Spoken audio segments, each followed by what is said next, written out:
Hey friends, Ash here with Gents. Hope you're doing really well. Today we're going to be taking a look at a vetiver fragrance.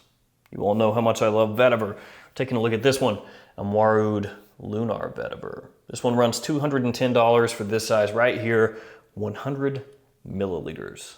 In this video, I'm going to show you guys the presentation, a lot of presentation to go over, and also break down the fragrance, let you know whether or not this one is a successful vetiver scent. So let's jump into it.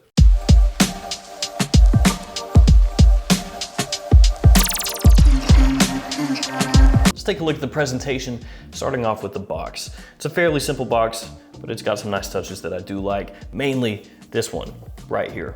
Right on the front, you have this metal plaque. You don't really see that very often, and it really kind of draws you in to the box here. So it's got the name of the fragrance, the name of the house, right there on the front. And now you've got the size and the concentration down here at the bottom, but it's white on white. Now the letters are raised, but still not very easy to see or read, but it is right there. On the top of the box, the Perfumer's Workshop, LTD, nothing doing on the sides. On the back again, got the name of the house, made in the USA. And then on the bottom, got your ingredient information and your barcode. Your batch code is right here. It's printed in ink on the gold that kind of borders the box here. This one expires 09/2023. Now when you open that box up, you're going to see this. Hopefully it won't be empty. The bottle should be down in there, but you'll see this. So this is a little bit reminiscent of what you'll find inside of a Mancera or a Montal box, where you have a nice little carrying pouch that you can put your fragrance in and take it on the go. This one though, I think is a little bit better than the Mancera and Montal ones. It's got this nice velvety feel to it. It's got the name of the house right there on the front, and it's got tassels. And then we come to the bottle.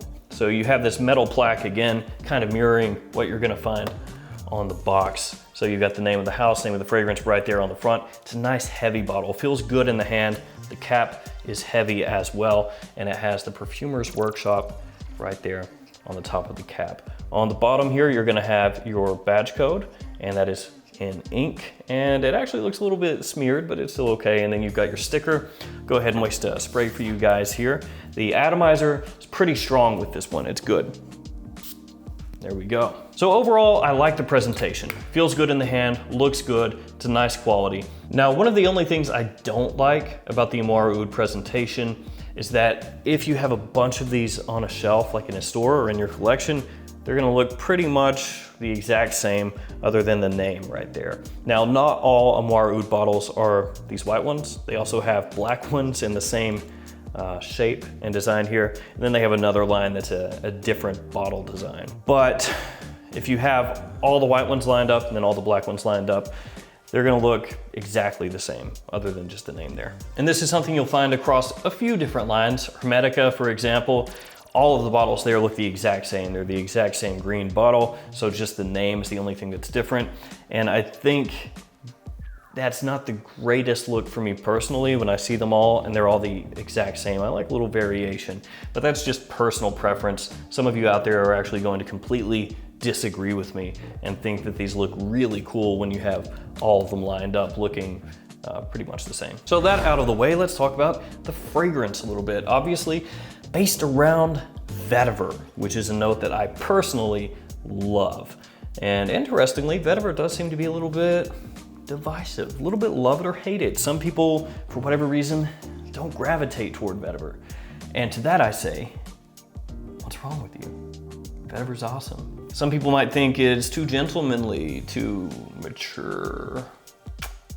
I don't think so. I think it's fantastic. It's super versatile. You can use it in basically any kind of situation, and depending on how the vetiver is used, it can be a winter fragrance or a fall fragrance or a spring fragrance or even a summer fragrance. I love me some vetiver. This one is named Lunar Vetiver. According to Amouroud, this one is kind of inspired by the nightfall, so the evening. I actually really like the promotional photo that they have for this fragrance on their website. I think it looks pretty cool. So when you first spray this one on, you get this semi-classic sort of clean vetiver mixed with citrus. Bergamot is the official top note, but it has more of a lemony feel to it, which is not at all out of place. A lot of times you'll see lemon paired up with vetiver. They work hand in hand, and that's kind of how it comes across here. There's a little bit of spice in there in the opening, but not too much. It's really about that nice citrus vetiver combination. As it starts to dry down, more facets of the vetiver come out. So it's a little bit dry and grassy, a little rooty, and also a little bit smoky as well. It's been compared to Tom Ford's Gray Vetiver, which is one of the more well-known vetiver fragrances out there. It's really the one that people will use as a go-to for like a clean, office-safe kind of vetiver fragrance. They'll say Tom Ford Gray Vetiver.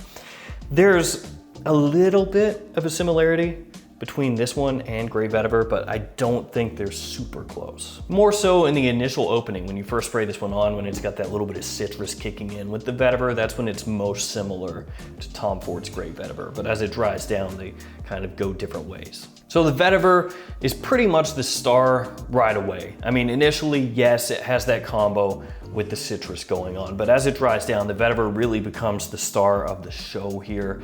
And yes, it is a really nice vetiver fragrance, in case you were wondering. This vetiver fragrance kind of walks the line. So it's not this super clean Tom Ford Gray Vetiver, but at the same time, it's not this really overly dark and dank vetiver either. It's kind of in between. It's got facets of both. So you've got some nice clean bits where it sparkles in the opening there, and then it does have, like I mentioned before, a little bit of that dry, grassy, rooty nature of vetiver with a touch of smoke as it dries down. As you head through the mid and into the dry down, it also picks up a little bit of vanilla, so you get this sweetness kind of underneath the vetiver, trying to contrast it a little bit, trying to make sure it doesn't go too far into the dark side of things, the dark underbelly of vetiver. But yeah, you do get a little bit of that vanilla, so you get a little bit of that contrast, and tonka is in the base as well, so that helps kind of keep that little bit of sweetness humming along as the fragrance dries down. Tobacco blossom is in the base of this fragrance. Do I pick up anything that really smells like tobacco? No. Do I pick up anything that smells like tobacco blossom? Also no. In the far dry down at times, this fragrance almost has kind of a very slight petrol vibe.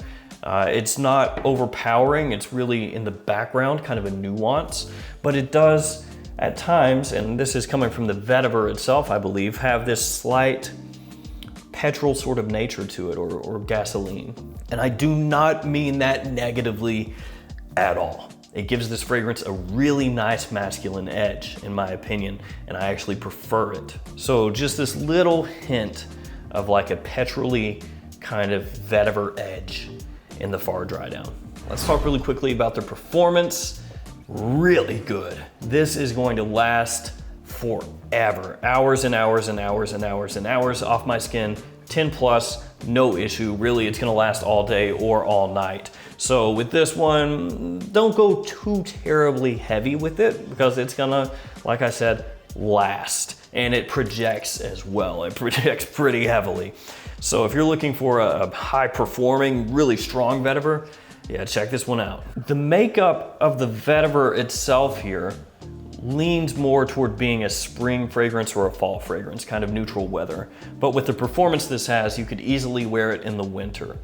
Vetiver, being as versatile as it is, like I alluded to earlier, also can be worn in the summer.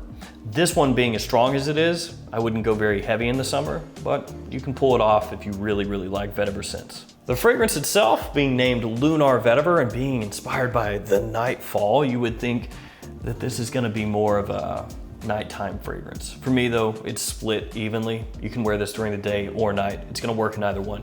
Really young guys out there might not like it quite as much. I talked about that earlier. A lot of younger guys nowadays are going for, your really sweet, super mass appealing fragrances. But if you're a fan of vetiver, absolutely check this one out. I would think just in general that this one's probably going to appeal more to somebody in their late 20s or up. But again, if you're younger than that and you like vetiver-based fragrances, wear it, wear what you want. So for me, Amouroud Lunar Vetiver, what's it gonna get out of 5? I'm gonna give this one 4.25 moons out of 5.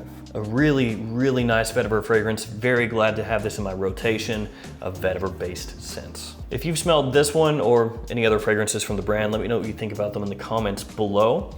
As always, thanks for hanging out with me today. Thanks for all your support. Stay safe out there. See you guys tomorrow with another fragrance video. See you guys.